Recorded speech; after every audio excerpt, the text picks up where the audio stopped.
Hey guys, welcome to my channel. Today, we're going to take a look at another horrible case with you. Is Ryan Widmer guilty?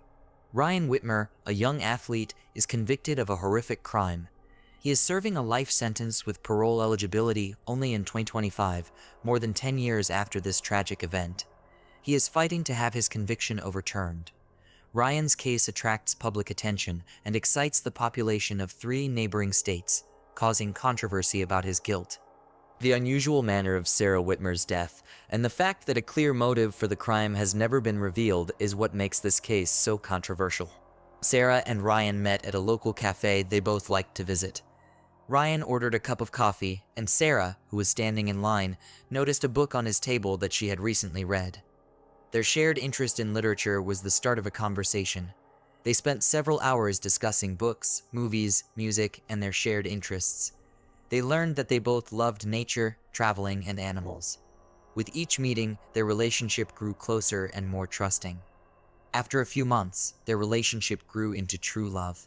Ryan proposed to Sarah during a romantic dinner at the very same cafe. Sarah was happy, and naturally, she said yes. The young lovers set a wedding date and looked out for a beautiful 2-story house in Hamilton. On April 10, 2008, their wedding took place. The wedding ceremony was held in a small and cozy church surrounded by their closest friends and family. Everything, down to the smallest detail, was brought to life by Sarah. Sarah was simply gorgeous in her white dress. Ryan couldn't take his eyes off her. After the festive banquet, under the applause and joyful shouts of the guests, they went on their honeymoon to the Hawaiian Islands, where they spent 2 weeks enjoying each other and the paradise of nature. The young people were in love. They made plans for the future and dreamed of children. A fateful coincidence changed their plans. On Monday, August 11, 2008, after finishing her shift at the dental clinic, Sarah met Ryan at her favorite cafe. They had dinner and had a lively discussion. Afterward, they walked home. Sarah sorted out the groceries she had bought and sat down on the couch. Ryan brought her a glass of water and a pill, for his wife had complained of a headache at dinner. He ran her a bath. Together, they finished watching their favorite TV show and exchanging air kisses. Sarah went upstairs to the bedroom. She undressed, folded her clothes neatly, prepared a towel, lit the scented candles, and turned on her favorite music. Ryan pushed buttons on the TV remote, stopped a couple of times at the soccer game, lied on the couch for no more than 10 minutes, and called out to his wife over the quiet tune. Sarah didn't hear him. Slowly making his way up to the second floor, in the bedroom, Ryan turned on the TV, called out to Sarah again. Silence. In a slight panic, the man made his way to the bathroom. Sarah was lying face down in the tub. Ryan pulled the plug of the tub and rushed to the phone. At 10:49 p.m., emergency services recorded the call. A man yelled into the phone that his wife had drowned in the bathtub. She had probably fallen asleep. In his panic, he didn't listen to the dispatcher's commands and wasted precious time to rescue Sarah. Throughout the call, Ryan, under the careful guidance of the dispatcher, did get Sarah out of the tub and repeatedly performed CPR on her. An ambulance, along with police officers, showed up at the Widmer home 6 minutes after the call. An initial inspection of the scene of the tragedy attracted police officers. The bathroom was dry and clean. There were no signs of water or scattered supplies that would suggest an emergency removal of a body from the water. The bathroom was neatly cleaned. Sarah was lying on the bedroom floor with no clothes on, her skin dry. Only the young woman's wet hair communicated drowning. The bedroom was tidy as well, leading law enforcement to think of a murder. Ryan was thrashing around the bedroom. He was wearing only his underwear. Cardiopulmonary resuscitation was initiated by a medical professional. When he found no pulse, a pinkish-white discharge was coming out of Sarah's nose and mouth, indicating drowning. 2 attempts were made to intubate Sarah as she lay on the bedroom floor, but both attempts were unsuccessful. Afterward, Sarah was rushed to an ambulance, and 2 more attempts were made to get her heart back into rhythm with a defibrillator, but again without success. All the while, Ryan remained by his wife's side. Medical staff described his condition as extremely upset and anxious. Within 20 minutes of arriving at the hospital, Sarah was attempted to be brought back to life, but at 11:41 p.m., an emergency physician pronounced her dead. Ryan fell to his knees in the hospital hallway and cried. Relatives and friends of the couple could not have imagined that only 4 months after the wedding, a tragedy would occur that would shock the whole city, and Ryan would become the only suspect in the murder of his young and beloved wife. Ryan's first statement, which he gave in the hospital, made the investigation doubt their veracity. He claimed it was just the two of them at home with his wife, nothing out of the ordinary. They had dinner at a cafe, they came home, they watched a TV program. Sarah had a headache, and he gave her some painkillers. He took her to the bathroom. When he found her, Sarah was lying face up. However, the emergency call record reported that the victim was lying face down. The man was dumbfounded by what had happened. He kept repeating the same thing over and over, like he was mesmerized, calling out for Sarah. Under pressure from the investigator, Ryan was forced from victim to participant in the investigation to find out what happened to Sarah that night. He consented to a search of the house. Analysis of the medication Sarah took confirmed it was a common analgesic, but the headaches, the migraines, were a frequent occurrence. So often that she took a course of drugs that changed the hormonal background and plunged her into uncontrollable sleep. This became the first version of Sarah's death. After searches of the house, traces of blood were found on the carpet. It was also recorded during the investigation that at the time the police and emergency services arrived, the bathtub was dry, and there were no wet towels.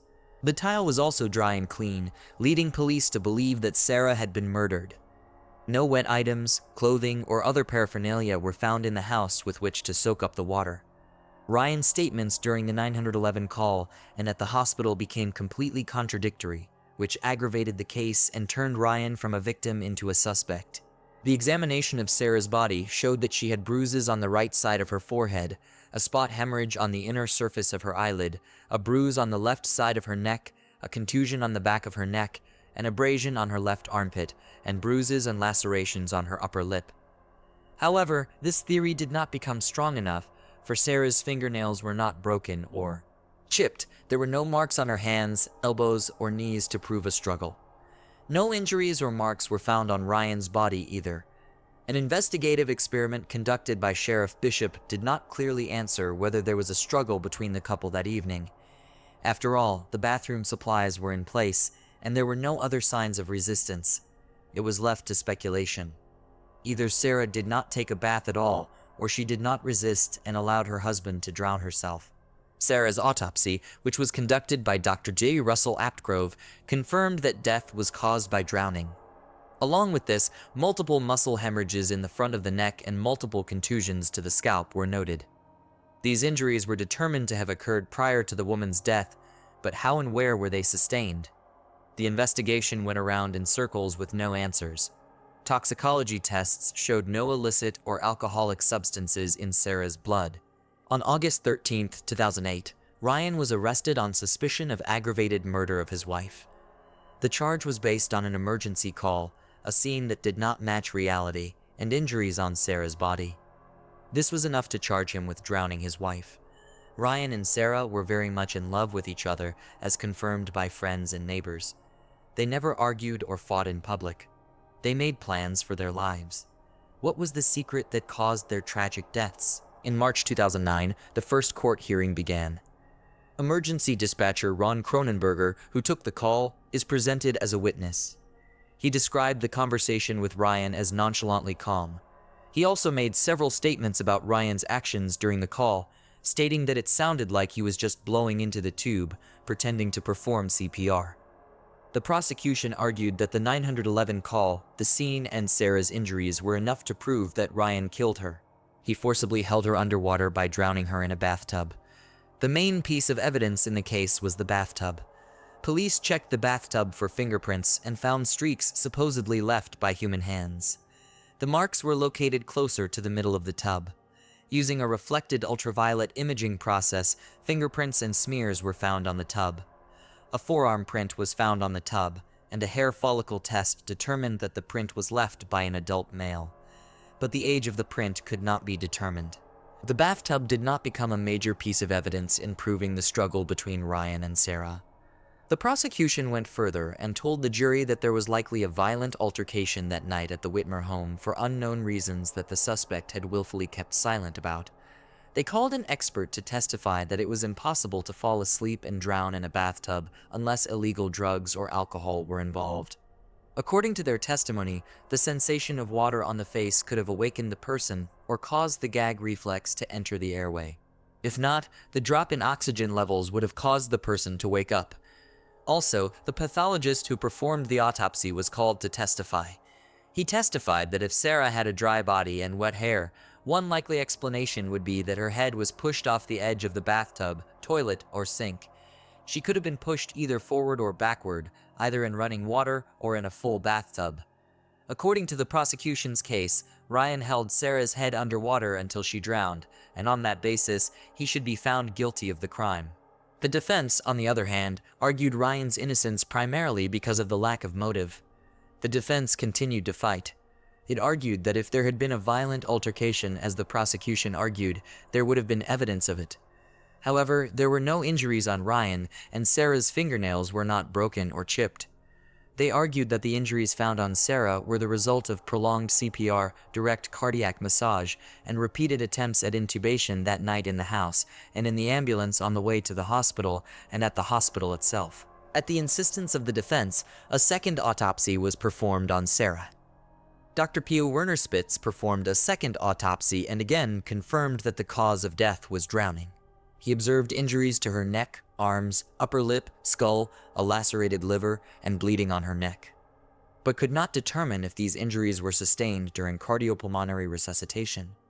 Those present argued that EMS attempted to resuscitate Sarah for approximately 45 minutes, and that the areas of bleeding deep inside Sarah's neck likely came from enrollment 4 that had been inserted into the area because the EMS were unable to access the veins in her arms. Instead of ruling it a homicide, Dr. Werner-Spitz ruled that Sarah's death was undetermined. The defense built its evidence base on the fact that her skin was dry because it dries faster than her hair. By conducting their own experiments with drying out her skin, they also said that when Ryan first found his wife unconscious, he instinctively pulled the drain plug, trying to figure out how to help her, and called emergency services. This sequence of events explains why her body was drier than expected. The water had drained in the bathtub even before Ryan called 911. An experiment conducted by an expert witness showed that a person emerging from the water can dry out in 7 minutes. A second court hearing was scheduled in May 2010. Ryan's father, Gary, said the prosecution had the victim's DNA results indicating the presence of the disease even before the second hearing, but the prosecutor refused to release the result because he did not believe it would have changed the jury's verdict. However, it remains unknown whether the jury's verdict would have changed if they had received credible evidence of Sarah's medical condition that could have triggered the drowning. The official reason for denying a retrial was the jury's error in their investigation. Ryan remained incarcerated. After another unsuccessful court hearing, the Widmer family was in for an unpleasant surprise. One Jennifer Crew came to the prosecutor's office to testify about Ryan's guilt. She stated that she was a friend of Ryan's and he was in regular contact with her by phone or email. From Jennifer Crew's testimony, he called on October 26, 2009 at 11:09 p.m. The voice was very upset. He told me that he had beaten Sarah in the living room the day she died. Sarah found out about his philandering life. She saw photos of an inappropriate nature. They yelled and argued for a long time, first downstairs, then in the bedroom. Ryan pushed her in the bathroom and left his wife there without checking what happened to her. He was angry. After calming down, he found Sarah breathlessly floating in the full bathtub. In an attempt to cover his tracks, he wiped up the water on the bathroom floor with towels and came up with a plan about the accident. Ryan's defense fought hard for his acquittal. The lawyers managed to discredit Jennifer's testimony as implausible.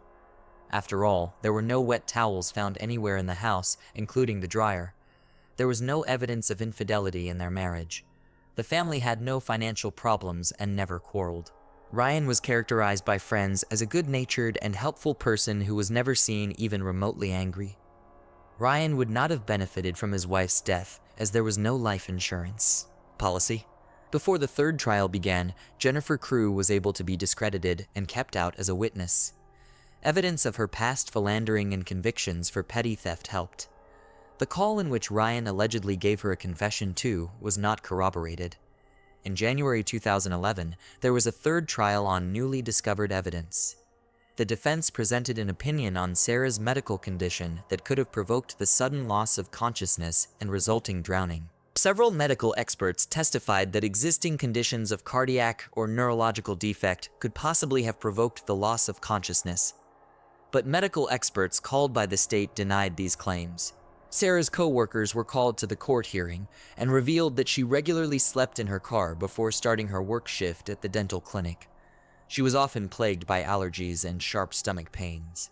Dr. Bolst is Benjamin Mesmer, a dentist at the clinic where Sarah worked, said that on the day Sarah died, she complained of both a headache and stomach pain. Later that evening, a friend was talking to Sarah, and Sarah mentioned that she had a headache and pain in the back of her neck, and her friend said she looked very tired. Sarah's ability to fall asleep easily in unexpected places became a well-known joke among those who knew her. One friend even suggested that she suffered from narcolepsy. Narcolepsy is a sleep disorder in which people feel very sleepy throughout the day. Sufferers of narcolepsy find it difficult to stay awake for long periods of time. They must have several brief sleep phases throughout the day to live a full life. Sarah's mother's testimony ruled out the narcolepsy theory. Speaking at trial as a prosecution witness, Sarah's mother, Ruth Ann Estward, denied having sleep problems. Sarah was a robust child, regularly monitoring her health. She had a regular daily routine. "I never observed her to be excessively sleepy," she said. Medical staff regularly underwent full medical examinations. Sarah worked as a dental hygienist. The last examinations carried out during the woman's lifetime showed that she was perfectly healthy. The aforementioned witnesses and testimony about Sarah's regular sleepy state were also inconclusive. An expert in biomedical engineering, human factors engineering, and biomechanics of injury testified for the defense and opined that Sarah's injuries were not consistent with a forced drowning. Had Ryan attempted to drown her face to face, injuries to the small bones of the neck and defensive wounds to the arms and legs would have been expected. If he attempted to strangle her from behind, injuries to the victim's knees, hips, and pelvis would have been seen. But none of these injuries were discovered during Sarah's autopsy. The defense argued that they had no explanation for what caused Sarah's death that night. But emergency medicine expert Dr. Dave Smile testified that there are about 300,000 episodes of sudden death each year nationwide, and 1–2% of them occur in people under the age of 35. In 33% of them, autopsy findings were normal, with no evidence of cardiovascular, neurologic, respiratory, or central nervous system involvement. He also agreed with the previous statement that, given the extent of the resuscitative measures performed on Sarah, he was genuinely surprised that more injuries were not found on her body. The jury was asked to consider all the facts of the case and realized that Ryan had no reason to harm Sarah. There are certain situations where people die, and their autopsy may never reveal the cause. The defense urged the jury to look at all the facts surrounding the case. Ryan had no reason to harm Sarah, they said. Once again, the defense was defeated. After about 12 hours of deliberation, Ryan was found guilty of murder and sentenced to 15 years in prison. The jury based its decision on the lack of water on Sarah's body and in the area around the bathtub, Ryan's history, and the belief that his 911 call was orchestrated. The third trial juror felt that Ryan's demeanor in court was one of the main reasons he believed he was guilty. When the autopsy photographs were shown, they felt that Ryan showed absolutely no reaction. Ryan did not take a stand, although he addressed the court after the verdict was announced. "I love my wife. Didn't hurt her. I wasn't given a chance. The day after her death, I'm charged with murder. If I had an answer, I would tell you what happened to her, but I can't. I wasn't in the bathroom with her. I love my wife, and I didn't hurt her." Ryan's family has defended him very zealously. They've invested their life savings in lawyers. They picket at the courthouse every time he's in court. A tragedy that happened more than 10 years ago still brings like-minded people together. The last hope to exonerate Ryan Widmer is DNA testing. Genetic material plays an important role in contested and evidentiary charges or exonerations in unspecified deaths. But what makes this case unique is the requested DNA of the victim, not the convicted person. Ryan's attorneys are seeking a court order to disclose the DNA so it can be tested for genetic disorders such as prolonged QT syndrome. LQTS is a potentially life-threatening chalopy accompanied by prolongation of the QT interval on a 12-lead E key. syncopal conditions, and a high risk of sudden cardiac death, which is a disorder of heart signaling that can cause sudden fainting and seizures. According to the Mayo Clinic, young people with LQTS have an increased risk of sudden death. Some people are born with the altered DNA that causes LQTS, and this can occur later in life. Unfortunately, a Warren County judge has already denied Ryan Widmer's request to have Sarah's DNA tested. Listening to all three trials, I never saw a motive, but again, the prosecutor doesn't need to prove it. It's just very unusual in a murder case to not have any motive, commented former Hamilton prosecutor Mike Allen. Ryan Widmer is currently awaiting a motion for his release in federal court. Ryan has been imprisoned for 14 years, and unless a federal judge rules in his favor, his first chance for release will be in July 2025. With each passing year, I hope that next year will be the year that I will be free because I loved Sarah and I didn't hurt her. Innocence of a crime alone is not grounds for exoneration, said University of Cincinnati law professor Donald Custer, who is also an attorney with the Ohio Innocence Project. You have to prove that there was a constitutional error in the judicial process.